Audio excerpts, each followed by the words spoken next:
Hey guys, it's Color Studios here, and in today's video, I'm going to be recapping the 2024 season at Great Adventure. We all know it was quite the year with a lot of ups and a lot of downs, but this video in particular, I'm going to be covering my experience throughout the year. As some of you may or may not know, I went 60 times during the 2024 season, which was a lot. That's definitely more than I've ever done in a single year, and I don't see myself doing that again. But it was really fun to kind of capture every single little change that occurred at the park as it happened throughout the year. That was always really cool to see. And of course, through that, I got on a ton of rides. So I'm going to go through how many times I rode each ride at the park and the total number of rides, kind of how I was able to pull that off and everything. And then go over the big things that happened throughout the year, what was good, what was bad, all that fun stuff. So let's start off with the rides I barely rode and then work our way up. Towards the bottom of the list, you're going to notice a lot of smaller rides that we might have rode once or twice just for the fun of it.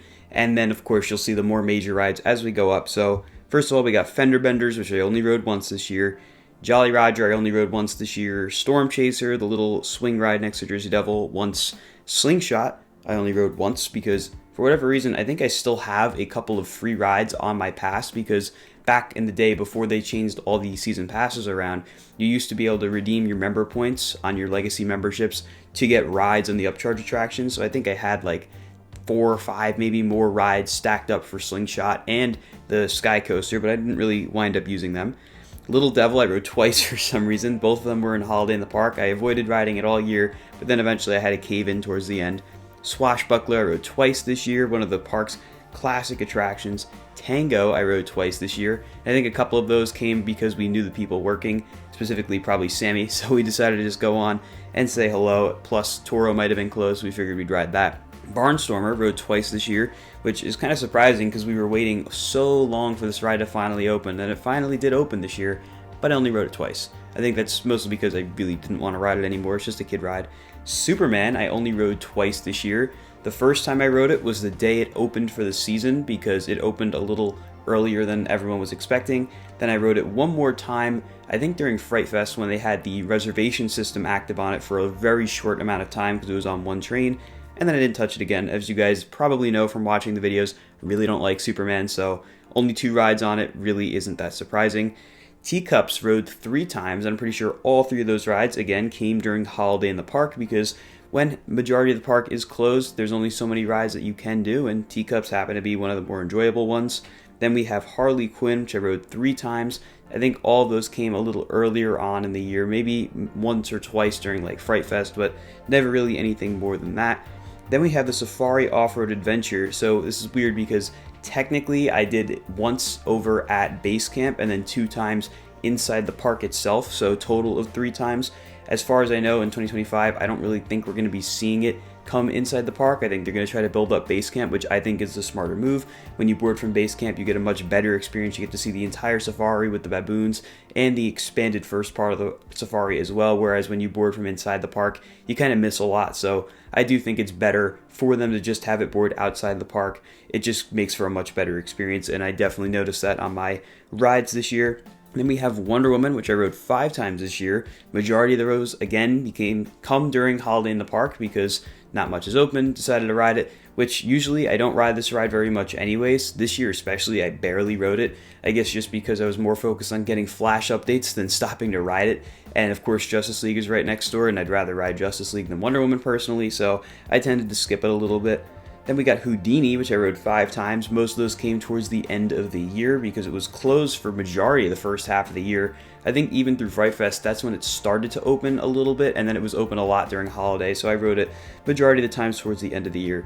Sky Screamer, I rode 8 times. I know quite a few of those came in the early half of the year when I was looking at Flash's construction, and Sky Screamer was the best ride to look at it from before Giant Wheel had reopened, so I would look at it from there a lot. And then a little more towards the middle and end of the season, I'd ride it a little more.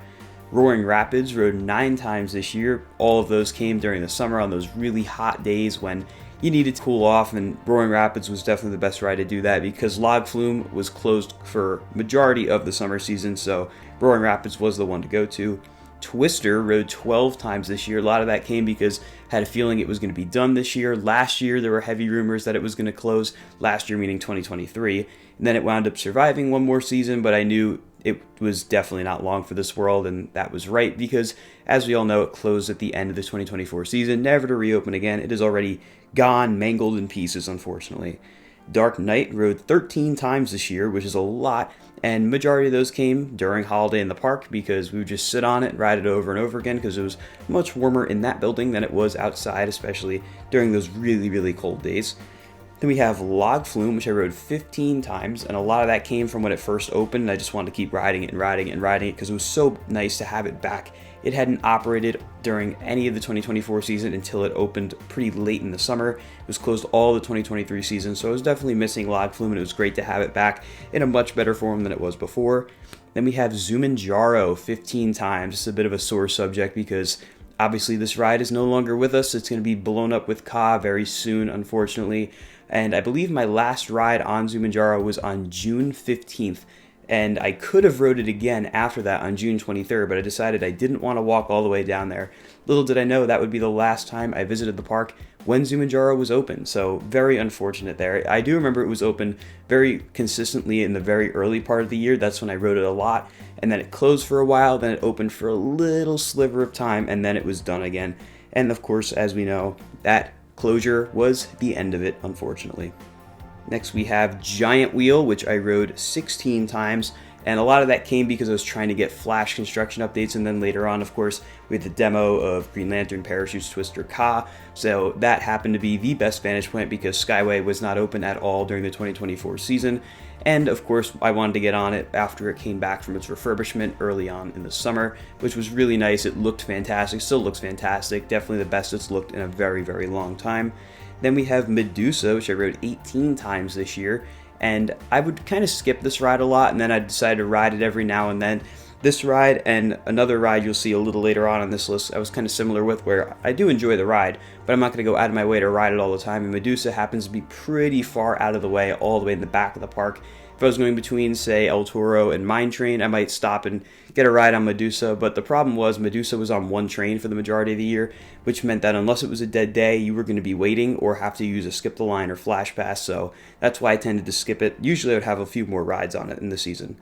Joker, I had 19 rides on this year, which is definitely quite a bit more than usual. I think a lot of that came during Holiday in the Park, because again, that is one of my favorite rides to ride during Holiday.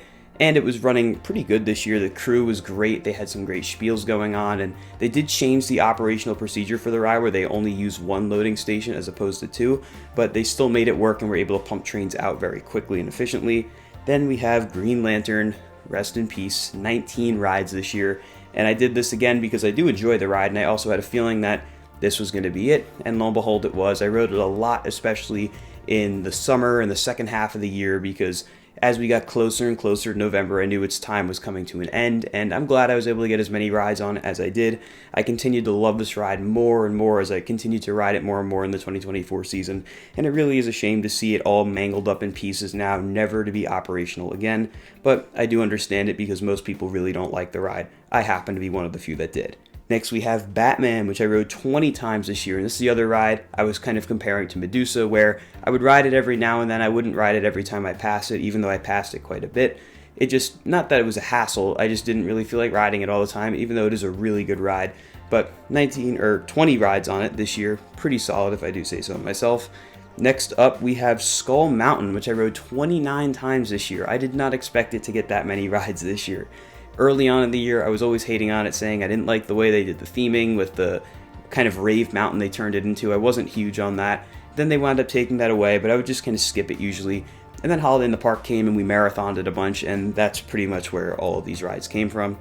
Next up, we have Mine Train, which I rode 35 times this year. I remember on July 4th, which was Mine Train's 50th birthday, we did a pretty good marathon on it, and throughout the year I rode it a bunch because this truly is one of my favorite rides in the park. It is so much more aggressive than it has any right to be. Plus, it's a classic. There's no other ride at Great Adventure that has that feel that Mine Train does, and that's why I love it so much. Next up, we have Jersey Devil, which I only rode 35 times this year. Considering this is one of my favorite coasters at the park, 35 rides really is not that much, and a lot of that came because it was either down quite a bit or it was on one or two trains only versus being on 3 or 4 trains, and of course that makes the line a lot longer. Plus, dealing with the locker policy, it just kind of became a hassle to ride it, so I would skip it most of the time. Even during Holiday in the Park, I didn't ride it very much. If I did, I'd go ride it a few times and then not come back to it for a few visits. This doesn't mean it's a bad ride. I just wish it had the double-sided lockers Toro did, because then I would probably ride it a lot more. I also wish it would run 3 or 4 trains again, but we'll see if that happens. Next up, we have Justice League with 47 rides.